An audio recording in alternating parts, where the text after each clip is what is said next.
سب سے پہلے تہلکہ خیز خبر۔ علی امین گنڈاپور نے بڑا بیان دے دیا، کہا بانی پی ٹی آئی کی رہائی کے لیے جتنی کوشش محسن نقوی نے کی کسی نے نہیں کی۔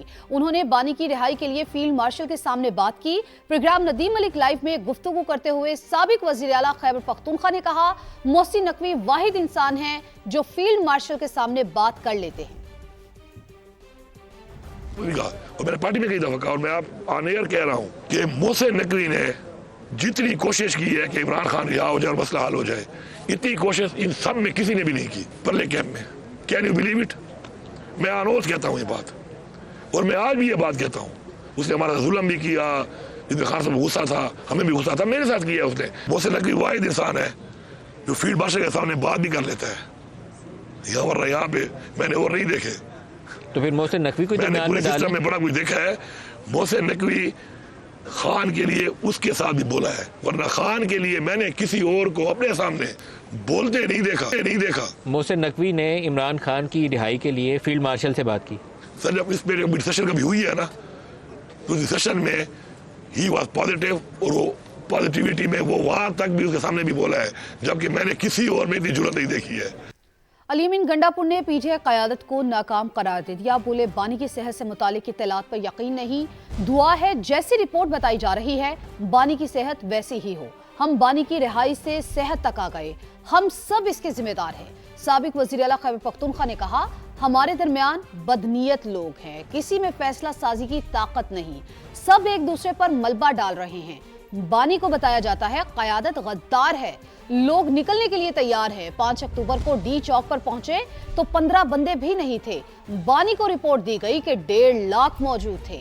بانی کے رہا نہ ہونے کے ہم سب ذمہ دار ہیں، ہمارے دھرنے سے بانی پی ٹی آئی باہر نہیں آئیں گے۔ جو اپڈیٹ ہے وہ ایسی ہے کہ ہم اس پہ بالکل یقین نہیں کرتے۔ اللہ کرے کہ ایسا ہی ہو جس طرح رپورٹ میں بتایا جا رہا ہے کہ ان کی آنکھ اتنی امپروو ہوئی ہے اور امپروومنٹ کی طرف آ گئی ہے۔ ہمارا پریشر اتنا کم ہو چکا ہے کہ عمران خان کی رہائی سے ہم شروع ہوئے اور پھر 4 مہینے سے ملاقات تک ہم نہیں کر پا رہے، اور اب ہماری یہ حالت بنی ہوئی ہے کہ عمران خان کی صحت اور ان کی آنکھ کے مسئلے کے اوپر آج ہم دھرنے دے کر یہاں بیٹھے ہوئے ہیں۔ ٹوٹلی فیلڈ، ڈیسیجن پاور ختم ہو چکی ہے، ڈیسیجن لینے کی طاقت ہی نہیں ہے کسی کے اندر، جرأت ہی نہیں ہے کسی کے اندر ڈیسیجن لے لے۔ ایک اس پہ ڈالتا ہے، ایک اس پہ ڈالتا ہے، کوئی اس پہ ڈالتا ہے۔ خان صاحب کو جو لوگ ملنے جاتے ہیں وہ ان کو عجیب عجیب کھانے سنا دیتے ہیں، ریالٹی کچھ اور ہوتی ہے، ادھر کھانی کچھ اور سنا دی۔ لیڈرشپ غدار ہے، لوگ تو تیار ہیں، کروڑوں لوگ تیار ہیں، انقلاب آ چکا ہے۔ میں آپ کو غلطیاں کہہ رہا ہوں کہ جس دن میں یہاں پہنچا ہوں نا 5 اکتوبر کو، اس ڈی چوک کے اوپر پہنچ کے نیچے تھا، پھر ہم ڈی چوک بعد میں گئے گولے شورے مار کے، ہر فٹ اٹھا کے کہہ رہا ہوں، میرے ساتھ اور لوگ بھی تھے، 15 بندے بھی نہیں ہوں گے اور صافی ملا کے کچھ کھڑے تھے۔ اور پتہ خان کو کیا رپورٹ دی ہے کہ یہاں پہ 1.5 لاکھ آدمی تھا۔ رپورٹ دی خان کو فیض آباد، وہاں پہ 3 لاکھ لوگ آئے ہوئے تھے، پنڈی کے 3 لاکھ وہاں پہ تھے۔ خان صاحب کو کہانیاں سنائی گئی کہ خان صاحب آپ کے بارے میں لگے گا کہ آپ نے ڈیل کر لی ہے اور پھر آپ کو لوگ چھوڑ دیں گے آپ کو، اور لوگ تو انقلاب لانا چاہتے ہیں، لوگ تو جو ہے تیار ہیں، کروڑوں لوگ تیار ہیں۔ خان صاحب نے کہا کہ رک جاؤ، اور انہوں نے کہا کہ نہیں رکنا نہیں ہے اور جانا ہے اور جانا ہے۔ بش بی بی نے کہا کہ مجھے کہا گیا کہ خان صاحب نے تمہیں کما دیا رک جاؤ، تو میں نے کہا خان صاحب آپ نے خود کہا تھا کہ میں یہ فیصلہ کروں گا، تو آپ خود ہی کوئی بیان دے دو، میں بالکل آپ جو بھی ہوتا ہے ہوگا، میں یہ نہیں کر سکتا، کیونکہ ادھر میں یہاں پہ ایک اور لڑائی بنوا لوں۔ جو خان سے آخری ملاقات ہوئی ہے جب میں چینج ہو گیا، میرا ریزائن ایکسیپٹ ہو گیا، مشال سے صحیح تھی، فیملی تھی، علی ظفر تھا، خبر گلال تھا، مسٹر گور تھا، شکر ہے سارے زندہ ہیں۔ عمران خان نے کہا کہ علی امین میں بہت خوش ہوں سے، اور علی امین میرا بہترین کھلاڑی ہے اور ہمیشہ میں اپنے ساتھ کو فرنٹ پہ رکھوں گا۔ یہاں خیبر پختونخوا سے بڑی خبر، ضلع شانگلہ کے علاقے قبل گرام میں سی ٹی ڈی کا آپریشن، فتن الخوارج کے 3 دہشت گرد ہلاک ہو گئے۔ سی ٹی ڈی کے مطابق آپریشن کے دوران پولیس کے 3 جوان جام شہادت نوش کر گئے۔ مارے گئے دہشت گردوں میں سرغنہ نور اسلام عرف سلمان بھی شامل ہے، جس کے سر کی قیمت 50 لاکھ روپے مقرر تھی۔ یہ دہشت گرد چینی شہریوں پر حملوں میں بھی ملوث تھے۔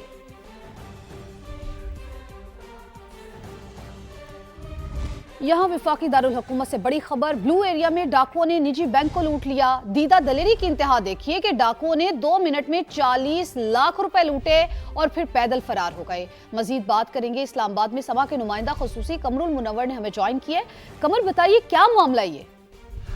جی آج شام بلو ایریا ہے، وہاں پر نجی بینک میں یہ ڈکیتی کی واردات ہوئی۔ ابتدائی طور پر یہ بتایا جا رہا ہے کہ 4 ڈاکوئی آئے اور یہاں پر ان کو کچھ ٹائمنگ اس طرح کی بنائی گئی تھی کہ بینک کی جو کیش تھی وہ وہاں پر اکٹھی کی گئی تھی، انہوں نے وہ بیگ وہاں سے چھینا اور اس کے بعد وہ موقع سے فرار ہو گئے، جبکہ جانی شاہدین اور وہاں پر سی سی ٹی وی فوٹیج کے مطابق یہ بتایا گیا ہے کہ جو ڈکیت تھے وہ وہاں سے واردات کرنے کے بعد پیدل فرار ہوئے ہیں.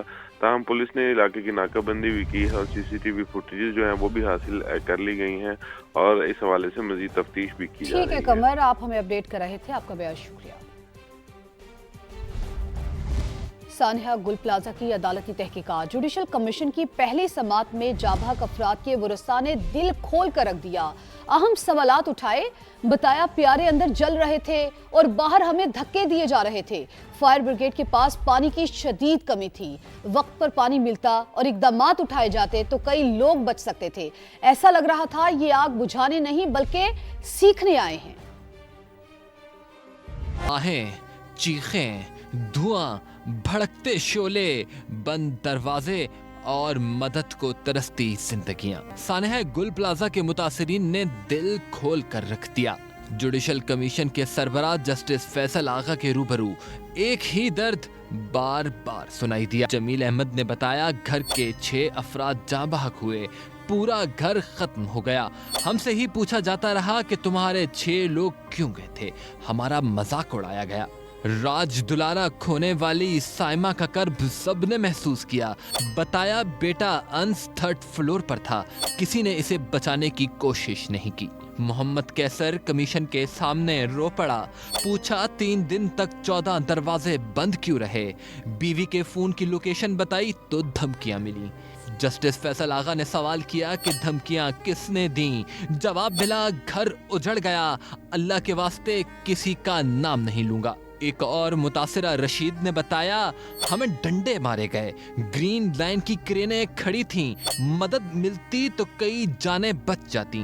راہیل نے کہا فائر بریگیڈ کی گاڑی میں پانی ختم تھا، دوسری سنورکل اندر نہ آ سکی. بھائی بات کرتے کرتے خاموش ہو گیا. آگ خود بجھی، کسی نے نہیں بجھائی.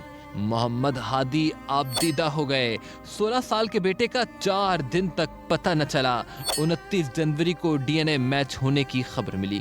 محمد عروہ بولا والد اندر جل رہے تھے، باہر ہمیں دھکے دیے جا رہے تھے. ایسا لگ رہا تھا یہ آگ بجھانے نہیں بلکہ سیکنے آئے ہیں.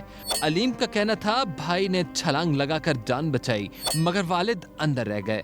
پانی کم نہ ہوتا تو لوگ بچ جاتے. سربراہ کمیشن نے یقین دلایا تحقیقات کا مقصد صرف ایک ہے کہ آئندہ ایسا سانحہ نہ ہو. مگر سوال اب بھی زندہ ہیں. آگ کیوں نہ بجھ سکی، دروازے کیوں نہ کھل سکے، مدد کیوں نہ پہنچ سکی، اور سوال یہ بھی ہے کہ گھر کے گھر اجڑنے کا حساب کون دے گا. سانحہ گل پلازہ کے متاثرین نے بیانات قلم بند کروائے. میڈیا پر بھی ایک بار پھر اپنا دکھ بیان کیا. پورا گھرانہ کھو دینے والوں کی نم آنکھوں، لرزتے ہاتھوں اور کانپتے لہجوں نے دلوں کو دہلا دیا.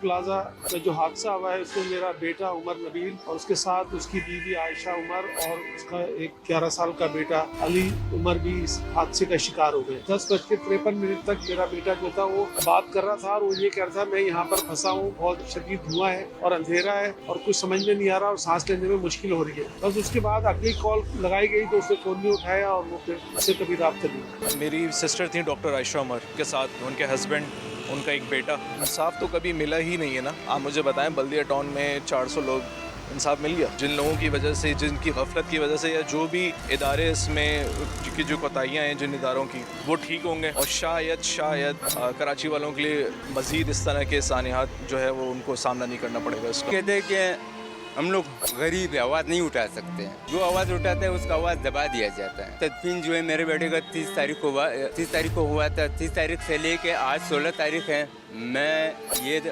آفس کا چکر کاٹ رہا ہوں. بس مجھے یہی کہہ رہے کبھی آپ اس کے پاس جاؤ، کبھی دوسرے کے پاس جاؤ. میں ہر دن اپنی چھوٹی بیٹیوں کو لے کے ادھر کبھی اس آفس میں کبھی ادھر، کب تک میں گھومتا رہا ہوں. صدر کے ایٹریم مال میں سانحہ گل پلازہ کے متاثرہ دکانداروں کو کاروبار کے لیے عارضی جگہ فراہم کر دی گئی، جہاں انہوں نے کاروبار کا آغاز کر دیا ہے. مزید ہمیں بتائیں گی اقرا وان.